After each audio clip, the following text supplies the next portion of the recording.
My sister falsely accused me of stealing $110,000 at her wedding. Later, I presented video evidence of her infidelity, shocking everyone. The wedding day exceeded everyone's expectations. My sister Elizabeth looked stunning in her couture gown, and her now husband Brian appeared to be the happiest guy alive. Everything went flawlessly, including the vows, champagne toasts, and dancing. If there was any tension, I couldn't feel it, at least until the night after the wedding. The family had gathered at my parents' house to unwind and discuss the big day. We were in the middle of discussing amusing incidents from the dance floor when Elizabeth stood up suddenly. Her voice shook as she spoke something that struck me like a truck. "John stole our honeymoon money, $10,000. It's gone." The room went silent. I could feel everyone's gaze shift to mine. My mind couldn't comprehend what she had just stated. Stole? Me? That was absurd. Elizabeth went on and on before I had a chance to respond. She described how sad she was, how she had been crying all day, and how she felt betrayed. Brian sat transfixed, as if he'd been hit by a freight train. My parents, on the other hand, acted quickly to help her. "John, how could you do this?" my mother asked, shaking her head with disappointment. "You ruined everything. Steal from your sister?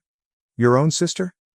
"Dad," the speaker added, "you're not welcome here anymore." I tried to stand out and emphasize that I had not touched a cent. I said that I had been at the front desk all night, in full view of everyone, and that I had no idea where the money was stored. Brian, to his credit, appeared dubious, stating, "I don't think John would do something like that." But Elizabeth wouldn't have it. "Stop defending him, Brian," she demanded. "He's lying. I can't believe you take his side over mine." "John, you're disgusting. Get out of my sight." I was stunned. Her outrage was not simply about the alleged theft, it was also personal. My parents joined her in informing me that I was no longer a member of the family. My father said, "You are no longer our son." Which was the final blow. I exchanged glances with Brian, who appeared as perplexed as I was, and then went. As I drove away, I started putting things together. I understood exactly why she was doing this. It wasn't about the money, but about our granny. Grandma had made it plain a few months ago that she intended to leave most of her money to me. She trusted I would utilize it carefully and preserve the family legacy. Elizabeth, the self-proclaimed golden child, was enraged. She had attempted to persuade Grandma that she deserved the money instead, but it had not worked. Elizabeth was determined to make me look like a bad person as Grandma's health deteriorated. It was her method of sabotaging me. I was angry, but I knew it wasn't over. If she was going to play dirty, I could play even dirtier. I had a secret of my own, one I'd guarded to protect Brian. Elizabeth had been cheating on him for several months. I hadn't intended to expose her, but after what she had done, all bets were off. I began to plot my retribution. Following that night, I couldn't quit thinking about what Elizabeth had done. The treachery hurt, but what hurt even more was that my parents trusted her without question. I couldn't look at my phone since the family group chat was filled with messages about how I had let everyone down and how humiliated they were of me. It was as if Elizabeth turned a switch, and I became the family evil. But I wasn't about to let her win. Elizabeth believed she could destroy me and walk away untouched. What she didn't realize was that I had been hiding a bombshell for months. Back in August, I unexpectedly caught her with someone other than Brian. I had gone to a coffee shop in the next town to see a friend, and there she was, sitting at a corner table, holding hands with someone I didn't know. They weren't very subtle, kissing, laughing, and acting like a real couple. I didn't say anything at the time since, frankly, it was none of my business. I expected it to come back and bite her eventually. I just never anticipated to be the one who had to bite back. Now I wanted proof. Something substantial, something undeniable. I knew her routine well enough. She'd always claimed she was visiting a friend or running errands when she went missing for a few hours each week. It was obvious what she was up to. My best guess was Thursday, around 7 p.m. That appeared to be her normal window. So I parked down the street from her house and waited. Sure enough, just around 6:45, Elizabeth went out, got into her car, and drove away. I followed her from a safe distance so she wouldn't notice. She returned to the same coffee shop where I had seen her before. The guy waited for her in the parking lot. I parked discreetly across the street and began recording. They hugged and then kissed. And not just a short peck, this was the kind of kiss that made it apparent Brian wasn't even a thought in her mind. They entered and sat near the window, looking like a couple on a lovely date. The man continued leaning in close, stroking her arm and talking into her ear. Elizabeth ate it up. I captured the entire event, 7 minutes of great film that would throw the issue on its head. When they finally left, I made sure to photograph them hugging again before they got into separate cars and drove out. I waited until she had left before driving home. My heart was hammering all the way home, but it wasn't from nerves, but from anticipation. I knew I had something that could destroy her flawless little facade. But I wasn't about to hurry into it. I needed to wait until the appropriate moment. Elizabeth had gone nuclear on me during a family function, so it was only right that I return the favor. I decided to schedule a dinner a few days later and pretend to apologize and make amends. My parents, still upset at me, reluctantly agreed. Elizabeth accepted without hesitation, possibly believing it was her chance to embarrass me even further. She had no idea what was about to happen. The days leading up to the dinner were agonizing. I remained perfectly silent, even as Elizabeth continued to scold in the family group chat about how some individuals refused to accept responsibility for their acts. Naturally, my parents ate it up. Every time I read a text from them saying something like, "We are so proud of you, Elizabeth, for handling this with grace," I wanted to scream, but I remained calm. I knew it would be worthwhile. The morning of the meal, I texted everyone in the family group chat, including Brian. I mentioned that I wanted to meet for dinner and clear the air. "I owe everyone an explanation," I had written. "And I need to apologize, especially to you, Brian." My mother responded immediately, saying they'd be there, but I'd better have a solid excuse for what I'd done. Elizabeth responded with a snide remark about how she hoped I was ready to confess. Brian's response was brief and neutral, just a thumbs up emoji. Perfect. Everything was falling into place. I spent the day getting ready. I loaded the video onto my laptop and checked the quality to ensure it was satisfactory. I also printed screenshots in case someone accused me of fabricating the video. When I arrived at my parents' place for supper, I felt as if I were entering a battle, and I was prepared to win. When I stepped in, the atmosphere was strained. My parents scarcely greeted me, and Elizabeth sat at the head of the table, smug as usual. Brian stood next to her, quiet and reserved, as he had done since the accusation. I wasn't sure if he felt I'd taken the money, but he was certainly keeping his thoughts to himself. We all sat down, and I started by taking a deep breath. First of all, I want to say that I'm sorry for how things turned out. I know you're all angry with me, and I understand why. But I've been thinking about everything that's happened, and I realize there's something I should have said sooner, something I've been holding back. Elizabeth moved forward slightly, her eyes full with expectation. She undoubtedly felt I was about to confess. My mother and father just looked, waiting. Brian appeared uncomfortable. I took out my laptop, placed it on the table, and opened the video file. "What you're about to see is not easy to watch," I told you. "But I think it's important for everyone here to know the truth." Elizabeth's arrogant face broke for the first time as I hit play. The room went hushed as the video began. It shows her walking up to the guy in the coffee shop parking lot, hugging and kissing him. The date in the coffee shop, the way they couldn't take their hands away from each other, and the final shot. Them hugging again in the parking lot before driving away. After the video concluded, there was silence for a few seconds. Then Brian said, "Who the hell is that?" he inquired, his tone harsh. Elizabeth's face reddened. She opened her mouth to speak, but no words emerged. "Answer him," I said. "You accused me of stealing, of tearing this family apart, when all along you were the one who was lying. This isn't your friend, is it? How long has this been going on?" Elizabeth stammered, but Brian did not wait for her response. He pulled back his chair and stood up, his expression a mix of fury and disbelief. "You've been cheating on me?" he asked. "The whole time I was working my ass off to give you the life you wanted, the house, the car, all of it, for this?" My parents looked like they were hit by a vehicle. My mother looked at Elizabeth, her voice cracking. "Elizabeth, is this true?" Elizabeth finally got to speak. "It's not what it looks like," she remarked, but no one believed her. "This will be a lesson for you, Elizabeth," I remarked as I stood up. "You started this war. All I did was finish it." Brian grabbed his keys and departed without saying anything more. My parents, still shocked, turned against me. "How could you do this to her?" my father asked. I responded.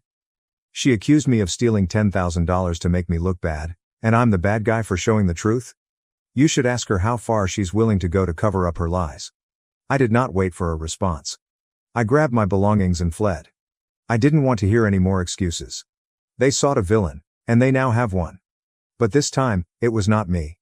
After dinner, I didn't hear from anyone in my family for many days. No texts, no phone calls, and no attempts to explain or apologize. It was radio silence. I assumed they were trying to clean up the mess Elizabeth had made. Brian was the first to contact out, and he was not even a family member. He contacted me 2 days after the dinner, and I was shocked that he wanted to talk. I assumed he was upset with me for unexpectedly catching him off guard, but he didn't seem angry. "I just wanted to say thank you," he remarked. "For being honest. I wish it hadn't come to this, but I'm glad I know." We talked for a bit, and he told me he had already begun making plans to move out of the house he shared with Elizabeth. He further stated that he had canceled their trip to the Maldives and stopped making payments on the car he had promised to purchase her. "She can figure out her own life now," he joked. I asked him if Elizabeth had tried to contact him since dinner. "She's been blowing up my phone, begging me to understand," he told me. "But there's nothing to understand. She cheated. End of story." Hearing him say that gave me an odd feeling of closure. At least someone in this mess could see clearly. A few days later, my mother finally contacted me. She sent me a long guilty text message about how upset she was in me for ruining Elizabeth's relationship and how family should always be there for each other, no matter what. I stared at the message for a moment, trying to decide whether it was worth responding to. Finally, I sent a simple response. Family supports each other by telling the truth, not by covering up lies. Maybe you should think about that. That did not go over well. My father responded with a note telling me I was being immature and that Elizabeth was still their little girl, regardless of what she had done. That was ridiculous. They were willing to forgive her cheating and manipulative behavior because she was their favorite. Meanwhile, Elizabeth remained silent. No words from her. I wasn't sure if she was too embarrassed to talk or if she was plotting her next move, but I didn't care. She had lost her fiancé, her free trip to the Maldives, and probably the majority of the sympathy she had received from my parents. However, I couldn't ignore the notion that this wasn't over. Elizabeth was not the sort to accept defeat. If she was quiet, it was because she was planning. And I was not wrong. A week later, she moved. I awoke one morning to a flurry of texts from mutual friends and extended family. Elizabeth had apparently started spreading a new tale, claiming that I had set her up to ruin her wedding and harm her relationship. She said that I had been following her for weeks, hoping to catch her slipping, and that the film was a desperate attempt to retaliate against her for exposing the alleged crime. It was ludicrous, but the damage had been done. Some individuals bought her story, particularly those who did not know the full story. They began contacting me, calling me nasty and hateful. Others, thankfully, saw through her lies and informed me that they believed me. But I wasn't about to sit back and let them dominate the story. I had all of the proof, including the video, screenshots, and texts. If she wanted a public fight, I was prepared. But before I could make a move, something unexpected occurred. Brian stepped in. He sent a lengthy letter on social media, explaining everything: the adultery, the charges, the dinner, and even my role in revealing the truth. "John didn't ruin our relationship," he wrote. "Elizabeth did that all by herself. He just showed me what I needed to see. If anyone has a problem with him, take it up with me." The post went viral among our close friends and relatives. It shut down the majority of Elizabeth's supporters overnight. People started contacting me, apologizing for jumping to conclusions. Even my parents stayed silent for a while, perhaps understanding how horrible they looked for taking her side so easily. What about Elizabeth? She doubled down. Her next move would push things to an entirely new level. Elizabeth's next move was both bold and dumb. She attempted to sue me for slander. Yes, you read it correctly. She actually hired a lawyer and filed a lawsuit, alleging that I purposefully harmed her reputation and caused her severe distress. When I was handed the documents, I couldn't determine whether to laugh or be outraged. She wasn't just desperate, she was insane. I did not waste any time. I hired my own lawyer, showed them the video, the texts, and Brian's social media posts, and they assured me that I had nothing to worry about. "This is a fear technique," they said to me. "But if she wants to go to court, we'll go to court." So we did. The court date was approximately a month later. The majority of the family showed up, likely out of morbid curiosity. Brian was also there, sitting quietly in the back. Elizabeth appeared with her lawyer, all smug and cocky, as if she had already won. The judge was not impressed. Her lawyer claimed that I maliciously taped and circulated private footage of Elizabeth, causing her to lose her relationship and social position. But my lawyer instantly shut it down. They emphasized that the footage was recorded in a public place and depicted behavior that directly contradicted Elizabeth's earlier charges against me. They also pointed out that I had only seen the film to our immediate family before Elizabeth's lies made the situation public. Then came the finest part. Brian took the stand. He stated that Elizabeth accused me of stealing without evidence and attempted to isolate me from the family. He said that the video was the only way he discovered the truth about her infidelity. "John didn't ruin anything," he explained. "He saved me from wasting my life on someone who didn't respect me or our relationship." Elizabeth's lawyer attempted to cross-examine him, but Brian did not flinch. He kept to the facts, leaving little opportunity for interpretation. When it was Elizabeth's turn to testify, her story fell apart. She contradicted herself multiple times, claiming at one point that the man on the video was simply an acquaintance and at another that she and Brian were on a break at the time. The judge didn't buy any of it. By the end of the hearing, it was obvious where things were going. The judge dismissed the complaint, concluding that I had not defamed Elizabeth and that the facts I submitted was both true and important. But the real kicker was when the court chastised Elizabeth personally. "You have wasted this court's time with baseless accusations," she told the jury. "It is clear that this lawsuit was an attempt to deflect blame for your own actions. I urge you to reflect on the decisions that led you here today." Elizabeth exited the courtroom in tears. Following that, the tables were turned. My parents, our extended family, and even her closest friends would have nothing to do with her falsehoods. Brian ended all communication and finished the process of moving out. My parents, humiliated and ashamed, eventually recognized they had made a mistake by siding with her.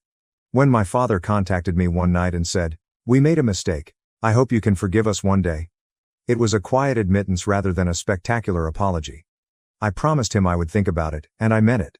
After everything they had put me through, forgiveness was not going to come easily. Elizabeth has completely disappeared from the family scene. She relocated out of state a few weeks later, claiming she needed a new beginning. According to what I've heard, she struggled to keep friends and a job. Since then, her reputation has followed her, as it should. I'm not going to pretend that this entire affair hasn't left scars. Yes, it has. But, in the end, the truth won out, and I was finally free of the cloud Elizabeth had attempted to cast over me. I do not regret exposing her. She began the war, and she has paid the price. Mother-in-law ruined my wedding. By spiking my drink, then tried to buy my forgiveness with $5K, now we're left to navigate the fallout. My mother-in-law secretly spiked my drink at my wedding, causing me to faint and ruin the reception. Now she's trying to buy my forgiveness with $5,000 because my husband has made his decision. Hi everyone, I'm Rachel, 27F, and I just got married a week ago to my wonderful husband Jaden, 32M. The wedding felt like something straight out of a telenovela. This whole journey began 2 years ago at a local coffee shop. I was a regular there, always needing my morning caffeine fix to start the day. One day, I noticed a tall guy with kind eyes standing in line behind me. He seemed nice, but to be honest, I wasn't really paying much attention. All I could think about was getting my hands on a latte. Later that same week, I bumped into him again, and this time, we ended up chatting while waiting for our coffees. We talked about everything. Our favorite books, weird childhood stories, and even our mutual love for that cozy little coffee shop. We laughed a lot, and for the first time that day I felt truly awake. Looking back, I realized that I was quick to judge at first, perhaps because I was so absorbed in my routine or because Jaden wasn't the kind of guy I typically gravitated toward. But that day, something shifted in me. There was a genuine kindness in him, a warmth in his smile that I couldn't ignore.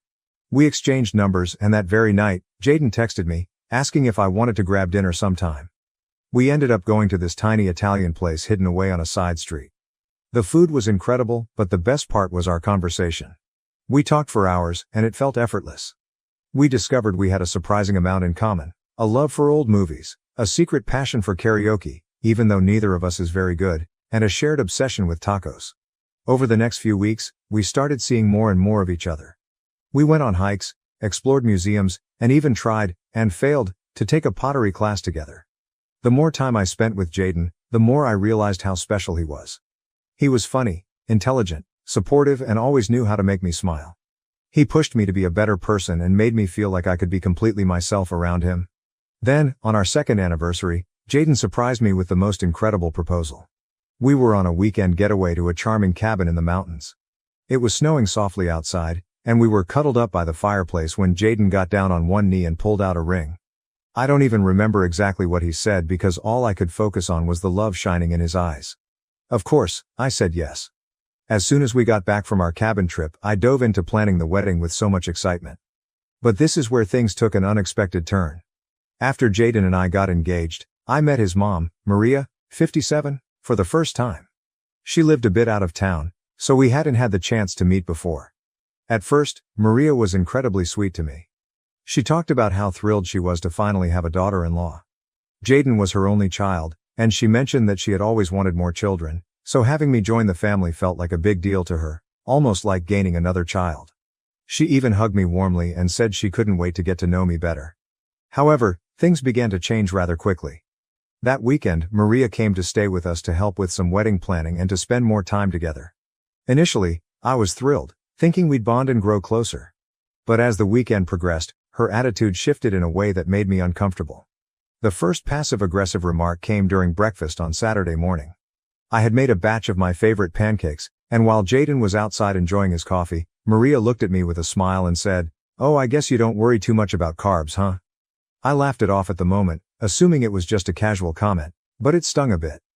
Later that day, as we were flipping through some wedding dress magazines, Maria pointed at a model and remarked, "This dress is stunning, but it's meant for someone with a very specific figure. Not everyone can pull it off." She glanced at me as she said it, and it felt like a subtle dig, suggesting she didn't think I could wear something like that. I just nodded and tried to brush it off, but the comment lingered, making me feel self-conscious. The remarks kept coming. When we were out shopping for some decorations, she casually mentioned, "You know, my friend's daughter lost 20 pounds for her wedding. She looked so stunning. Have you thought about doing something like that?" I was taken aback and didn't really know how to respond. I mumbled something about being content with my body as it is, but it left me feeling judged, as if she thought I should be trying to lose weight for the wedding. The next morning, while she was looking through my kitchen cupboards, she commented, "Oh, you have a lot of snacks here. I'd try to keep my house a bit more on the healthy side. You don't want to gain weight before the wedding, do you?" I couldn't believe she was still harping on about my weight, and it was beginning to really hurt my feelings. It felt like she was picking on me, even though she always had a smile on her face and spoke in a seemingly kind tone. What struck me as odd was that Maria never made those comments in front of Jaden. It was as if she had a switch she could flip on and off. When Jaden was around, she was all smiles and sweet words, but the moment he stepped out or was in another room, she'd start making those passive-aggressive remarks. I felt like I was living in two different worlds, one where I was accepted and loved, and another where I was constantly judged and criticized. Initially, I didn't think it was necessary to bring this issue up with Jaden. After all, it was his mom, and I didn't want to create any tension between us, especially since we had just gotten engaged and were in such a blissful place. I kept telling myself that it was just a minor inconvenience, something I could handle. Besides, I'm not exactly thin. I have curves, and I'm proud of my body. I've worked hard to feel confident in my own skin. Maria's remarks were more annoying than anything else. It felt like she was trying to undermine my confidence, but I was determined not to let her get to me. However, Maria started coming over more frequently. It felt like she was around every weekend, and it was beginning to drive me a little crazy. I worked from Monday to Friday and only had the weekends to focus on wedding planning. But every time I turned around, there was Maria, offering to help or just hanging around. It was tough to concentrate on wedding preparations with her constantly there, making little comments and acting like she knew better than I did. One weekend, she called to say she'd be coming over again. I felt a knot of anxiety in my stomach because I really needed some time alone to plan without her input. So I told her I was going to be busy and wouldn't be at home. She asked what I was up to, and before I could stop myself, I blurted out that I was going to look at wedding dresses. I think I just wanted her to know that I had important things to do. To my surprise, she got really excited and said she'd love to come along. I didn't know how to say no without sounding rude, so I reluctantly agreed. The next thing I knew, she was at my door, beaming and eager to help me find the perfect dress. I tried to smile back, but inside, I was dreading how this shopping trip would unfold. We visited a few bridal shops, and from the moment we stepped inside, Maria was in full mom mode, suggesting dresses that didn't appeal to me and making comments about how certain styles wouldn't flatter my figure. It was utterly draining. I felt like I couldn't even breathe without her casting judgment. When I tried on a dress that I genuinely loved, she remarked, "It's nice, but don't you think it's a bit snug around the waist? Maybe something more flowy would suit you better." I was crushed because I adored that dress, but her words made me second-guess myself. By the end of the day, I hadn't found a dress, and I was feeling pretty low. Thankfully, Maria went back to her place, and I finally had a moment of peace. For the next few days, she kept texting me, asking when I would be looking for dresses again. I just kept saying that I didn't know when I'd have the time. I was determined not to tell her when I planned to go shopping, but my plan unraveled when Jaden mentioned to his mom that I'd be going dress shopping the next day. So she called me, asking what time she should come over. I found myself at a crossroads. Maria had already made so many remarks about my body that I dreaded the idea of her tagging along. I knew that if I took her with me to the bridal shop, she would ruin the day with more comments and judgments, so I decided to come up with an excuse. I told her that the bridal shop had a rule allowing only 2 people to accompany me, and my mom and maid of honor were already on their way.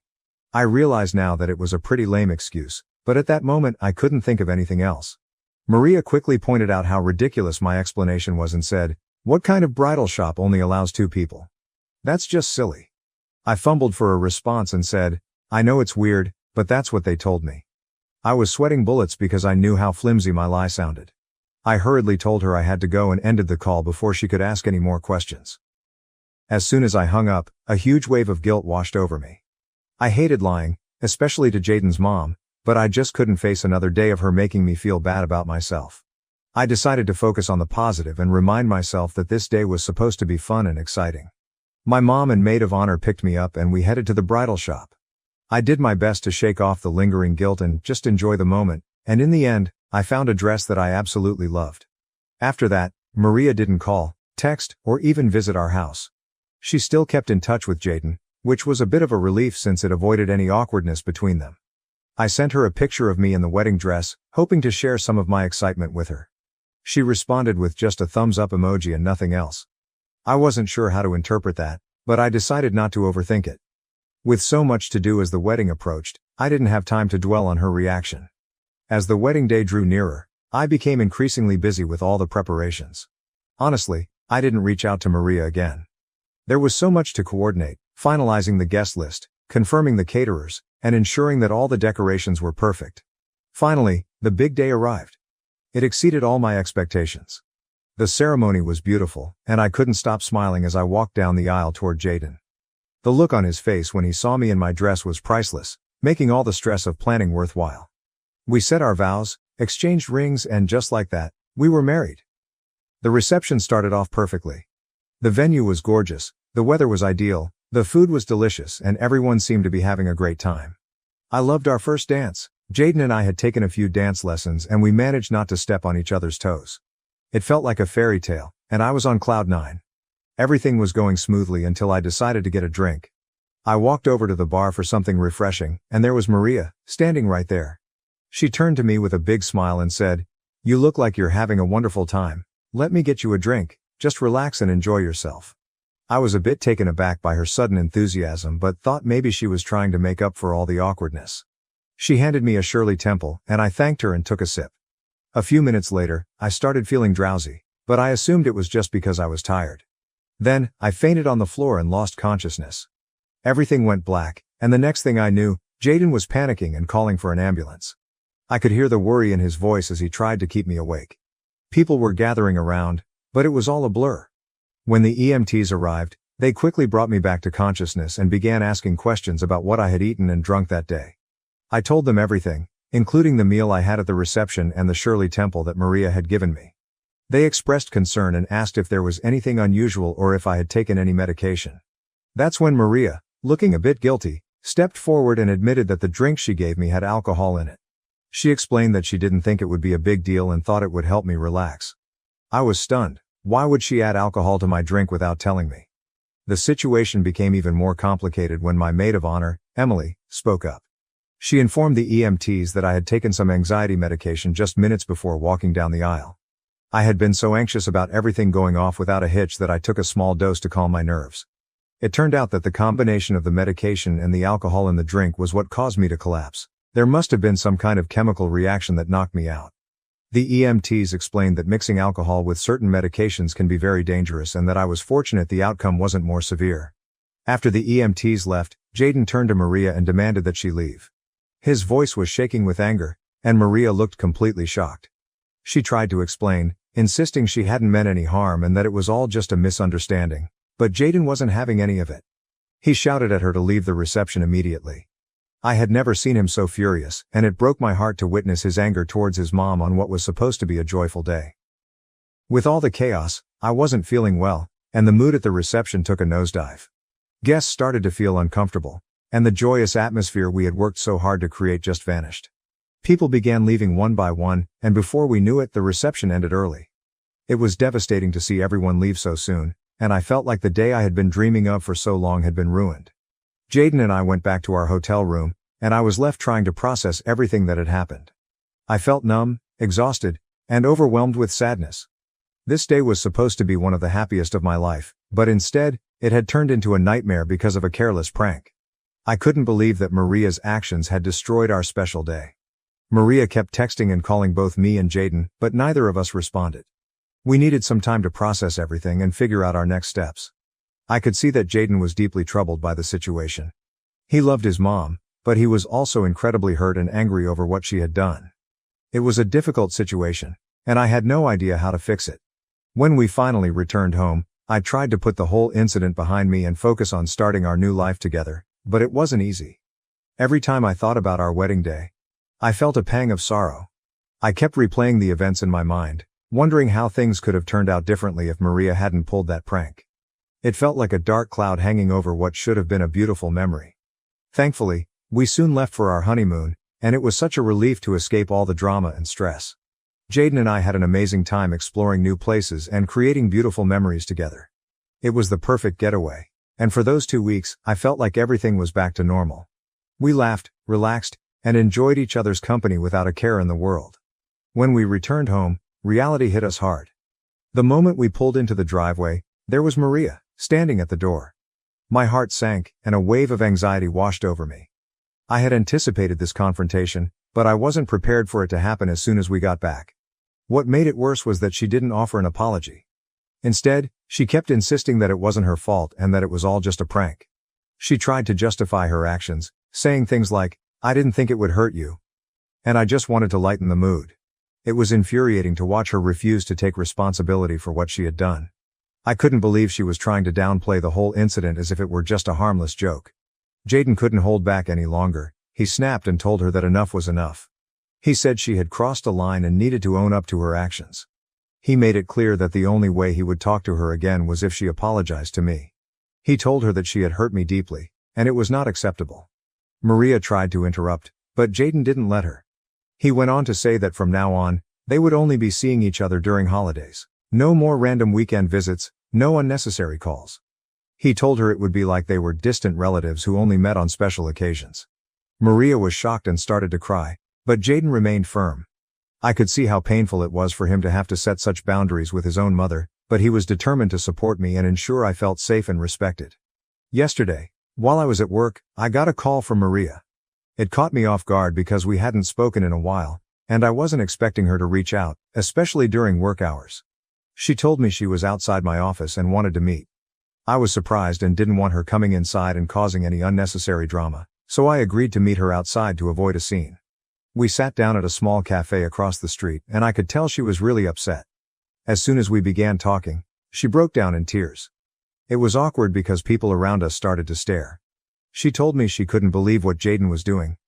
He wasn't answering her calls or responding to her messages. She was distraught and begged me to talk to him on her behalf, saying she just wanted things to go back to the way they were before. I want to point out that, up until this moment, Maria still hadn't apologized to me for what happened at the wedding. It was as if she was in complete denial about the impact of her actions.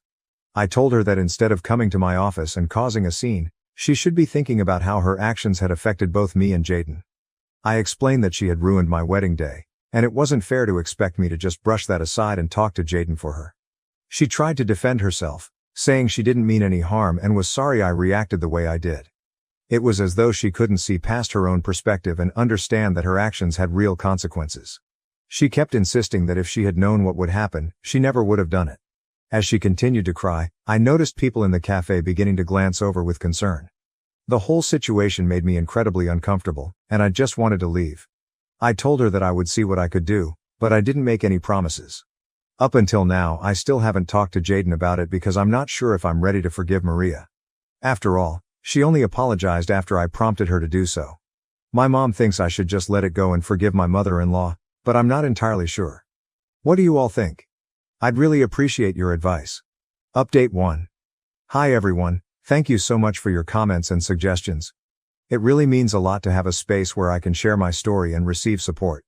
Maria's constant texts and calls were starting to wear me down. So I decided it was time to have another conversation with Jaden and figure out how we could move forward. I told Jaden that Maria had come to my office and apologized to me. It wasn't entirely true. Her apology wasn't exactly what I needed, but I felt like it was time to start mending things, even if just a little. I told him that I had forgiven her, which was mostly true, because I wanted to move past this mess and focus on our future. Jaden looked at me with concern and asked if I was really sure. I assured him that I was ready to move on, but we needed to set some boundaries with his mom to avoid any more drama. He seemed relieved that I was willing to forgive her, but he also recognized that this wasn't just about me, it was about us as a couple and our need for peace and stability. After our talk, Jaden texted Maria, letting her know that he was glad she had apologized to me and that we were ready to try and move forward. However, he also made it clear that the boundaries we set before still stood: no more dropping by unannounced, no more constant calls, and no more overstepping her limits. He told her that we needed some space to focus on our own lives. Maria responded almost right away, saying that she was sorry for everything and that she just wanted to be a part of our lives. She promised to respect our boundaries and give us the space we needed. I still have mixed feelings about the whole situation. On one hand, I'm glad that Maria seems to be taking our boundaries seriously, but on the other, I still feel a bit uneasy because I know that one slip-up could bring all the drama back. I'm trying to focus on the positive and remind myself that we are making progress, even if it's slow. Some of you have asked about my anxiety, and I want to thank you for your concern. I don't feel comfortable going into too much detail, but I do want to clarify that my anxiety wasn't about Jaden or our relationship. I knew he was the one for me from the moment things got serious between us. The anxiety was more related to the wedding day itself and the immense pressure that comes with planning such a big event. We had over 200 guests attending, and I was determined for everything to be perfect. I worried endlessly about all the little things that could go wrong, like the food not turning out well, the music not being enjoyable, or the decorations not living up to my expectations. The thought of any detail going awry made me incredibly anxious. I wanted our guests to have an amazing time and to remember our wedding as a beautiful and joyous celebration. Update 2. Hi everyone, something unexpected happened, and I'm still trying to figure out how to feel about it.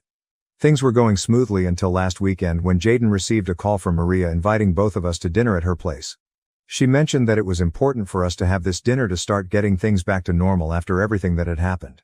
Jaden told me about the invitation and asked what I thought. I told him it would be okay and that we should go.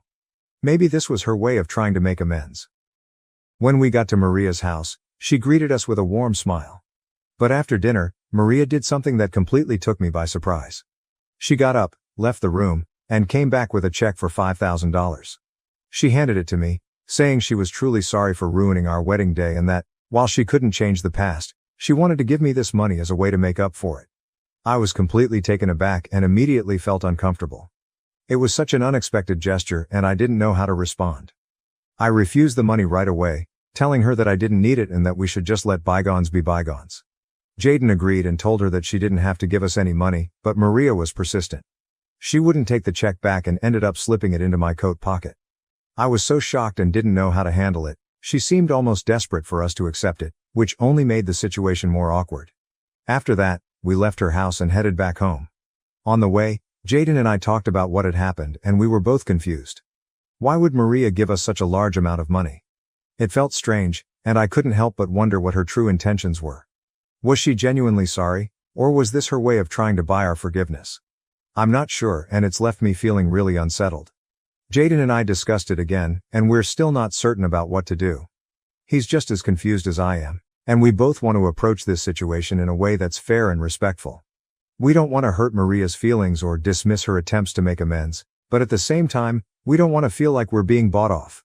If anyone has any advice or has gone through something similar, I'd really appreciate hearing your thoughts. Update 3. It's been 2 weeks since my last update, and honestly, not much has changed.